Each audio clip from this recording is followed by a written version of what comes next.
అందరికీ నమస్కారం. ఈ వీడియో చూసే ముందు ఒక్క లైక్ చేసి జై శ్రీరామ్ అని కామెంట్ చేయండి.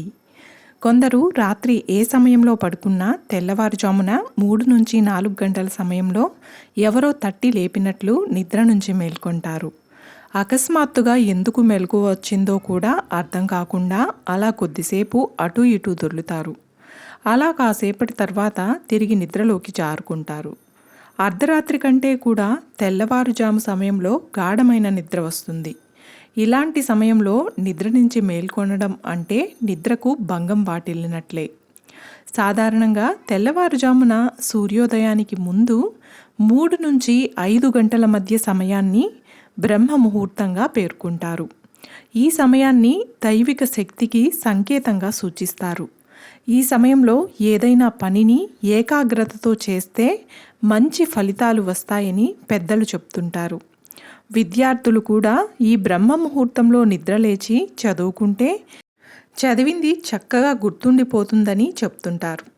అలాంటి సమయంలో నిద్ర నుంచి మేల్కొనడం దేనికి సంకేతమో తెలుసా? తెల్లవారుజామున 3 గంటల నుంచి 4 గంటల 30 నిమిషాలకు మధ్య సమయాన్ని దేవతల కాలంగా పరిగణిస్తారు. దీనినే బ్రహ్మ ముహూర్తం అని కూడా అంటారు. ఈ సమయంలో రోజు మేల్కొనడం అంటే దానికి ఆధ్యాత్మిక ప్రాధాన్యం ఉంటుందని అంటున్నారు నిపుణులు.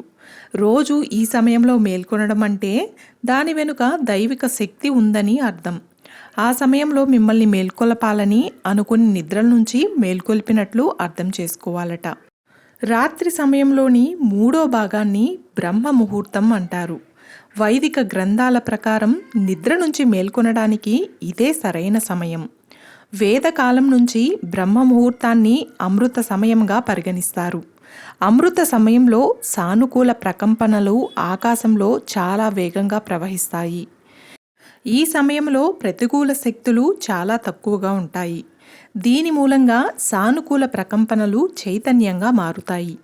ఈ సమయంలో మేల్కొనడం వెనుక ఉన్న కారణాన్ని అర్థం చేసుకొని ఆ సమయంలో ఇష్ట దైవాన్ని పూజించాలని పండితులు సూచిస్తున్నారు. 3 గంటల నుంచి 5 గంటల లోపు మెలకువ వస్తే ఇష్ట దైవాన్ని కాసేపు స్మరించుకోవాలని లేదా మంత్రాన్ని జపించాలి అని పండితులు సూచిస్తున్నారు. చూశారు కదండి.